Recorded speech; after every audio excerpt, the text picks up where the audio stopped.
फक्त 10वी पास उमेदवारांसाठी खूप मोठी संधी असणार आहे। ससून रुग्णालय पुणे इथे 354 जागांसाठी भरती असणार आहे। याच्या संबंधीची पात्रता, वयोमर्यादा, अभ्यासक्रम, अर्ज प्रक्रिया या संपूर्ण गोष्टी आपण आजच्या या व्हिडिओमध्ये जाणून घेणार आहोत, म्हणून तुम्ही हा व्हिडिओ शेवटपर्यंत पूर्ण बघा। नमस्कार, मी गणेश वानकर, इग्नाइट अकॅडमीच्या प्लॅटफॉर्मवर तुम्हा सर्वांचे मी स्वागत करतो। आता ही जी जीएमसी पुणेची ऍड आलेली आहे गट ड ची, याच्यासाठी आपण रेकॉर्डेड पद्धतीची बॅच लॉन्च केलेली आहे। 10वी पास असणाऱ्या उमेदवारांना ही बॅच नक्की जॉईन करावी, कारण की याच्यानंतर लगेच जीएमसी मुंबईची पण जाहिरात येणार आहे आणि त्याच्यासाठी तुम्हाला ही बॅच जी आहे तर ती उपयुक्त ठरणार आहे।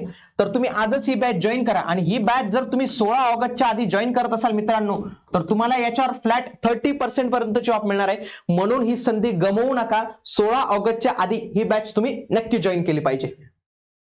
बघा, वैद्यकीय शिक्षण व संशोधन महाराष्ट्र राज्य ससून सर्वोपचार रुग्णालय पुणे यांच्या मार्फत जे आहे तर ती नुकतीच जाहिरात प्रकाशित करण्यात आलेली आहे। याच्यामध्ये त्यांनी सांगितलेले आहे की विविध रिक्त पदांसाठी यांच्या कक्षेतील गट ड म्हणजे वर्ग 4 ची पद हे भरण्यासाठी ऑनलाईन पद्धतीने ते अर्ज मागवण्यात येणार आहे। संख्या किती असणार आहे? 354, म्हणजे पुणेमध्ये जे असेल त्यांच्यासाठी चांगली जागा आहे ती। बघा, याच्यात वेगवेगळे पद आहेत आणि त्यांची नावं दिले, जवळपास 19 पद आपल्याला पाहायला मिळतात। बघा, गॅस प्लांट ऑपरेटर किती जागा आहे? एकच जागा आहे। भांडार सेवक किती जागा आहे? एकच जागा आहे। प्रयोगशाळा परिचारक एकच जागा आहे। दवाखाना सेवक 4 जागा आहेत। संदेशवाहक 2 जागा आहेत। बटलर 4 जागा आहेत। माळी 3 जागा आहेत।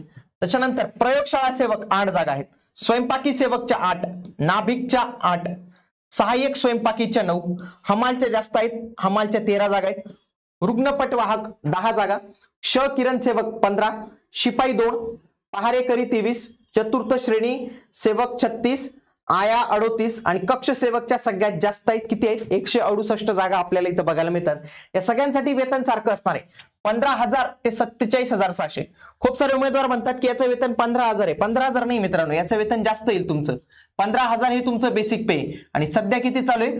55% जे आहे तर ते डीए चालू आहे, महागाई भत्ता चालू आहे। जर तुम्ही याचा 50% जरी पकडलं तर 7,500 रुपये किंवा 8,000 रुपये पकडा तुम्ही, तर हे 8,000 रुपये इथंच ऍड होतात तुमचे।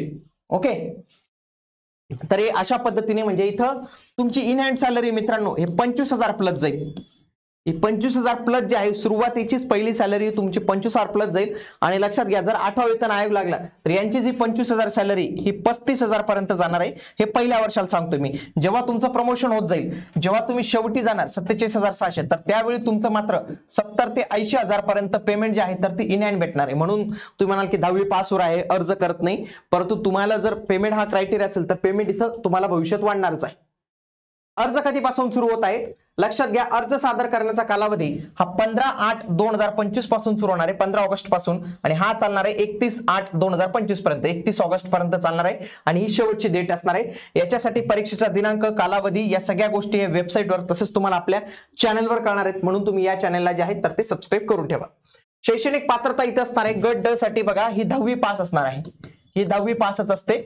इथं म्हटलेलं बघा, कोणत्याही शासन मान्यता प्राप्त 10वी उत्तीर्ण असणं आवश्यक आहे। वयोमर्यादा ही 18 ते 38 असते मागासवर्गीयांच्या खुल्या प्रवर्गासाठी, आणि मागासवर्गीयांसाठी ही 18 ते 43 वयाची अट असते। अभ्यासक्रम जर याच्यात पाहिलं, तुम्हाला 4 विषय अभ्यासावे लागतील, एक मराठी, इंग्रजी, सामान्य ज्ञान, बौद्धिक चाचणी आणि अंकगणित। एकूण 100 प्रश्न येतील 200 गुणांसाठी। या 200 गुणांच्या आधारे तुमची निवड केली जाणार आहे। प्रत्येक सेक्शन, समजा मराठी आहे 25 प्रश्नांसाठी, इंग्रजी 25 प्रश्न, सामान्य ज्ञान 25 प्रश्न, बौद्धिक चाचणी 25 प्रश्न इथं तुम्हाला जे आहेत तर ते इथं विचारले जातील। पुन्हा इथं तुम्हाला 50 गुण असतील, प्रत्येकावर 50 गुण, 50 गुण, इथं 50 गुण, 100 प्रश्न 200 गुणांसाठी हा पॅटर्न तुम्हाला इथं बघायला मिळणार आहे। परीक्षा शुल्क 1,000 रुपये आणि 900 रुपये, आणि माजी सैनिकांना कुठल्याही पद्धतीचं परीक्षा शुल्क जे आहे तर ते नसणार आहे। याची डिटेल ऍड जी आहे तर ती लवकरच येणार आहे, ती पण तुमच्यापर्यंत जे आहे तर ते आम्ही लवकरच शेअर करणार आहोत। आणि जर तुम्ही या परीक्षेसाठी तयारी करत असाल तर गट ड साठी चांगली आहे, म्हणजे याला कॉम्पिटिशनही जे आहे तर ते कमी असतं। 10वी पास म्हटल्यावर 10वी पास उमेदवार खूप जास्त आहेत, पण तरी पण काय होतं, पदवीधर शक्यतो लोक अप्लाय करत नाही, म्हणून 10वी 12वी पास वाले जे कोणी उमेदवार असतील तर त्यांनी नक्कीच इथं अप्लाय केला पाहिजे। आणि आयुष्यभर एकाच ठिकाणी जॉब आहे, म्हणजे बदलीचं टेन्शन नाही तुम्हाला, ससून रुग्णालयातच तुमचं जे आहे तर तो जॉब असणार आहे, म्हणून त्या उमेदवारांनी नक्कीच या पदासाठी तयारी करू शकतात। ही तयारी करण्यासाठी इग्नाइट अकॅडमी कडून आपण जे आहे तर ते मार्गदर्शन करतो आहे। हे ऍप तुम्ही डाउनलोड करून ठेवा, तसेच हा आपला नंबर आहे, यांना देखील तुम्ही कॉल करू शकता। आणि आपल्या चॅनलवर लवकरच बघा जीएमसी भरती आलेली आहे मुंबईची, तर याचा पण एक व्हिडिओ आहे, तो तुम्ही अवश्य बघा.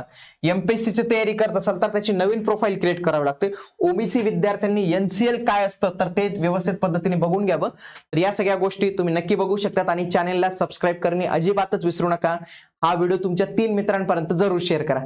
भेटूया पुढील व्हिडिओमध्ये. तोपर्यंत जय हिंद, जय महाराष्ट्र, धन्यवाद.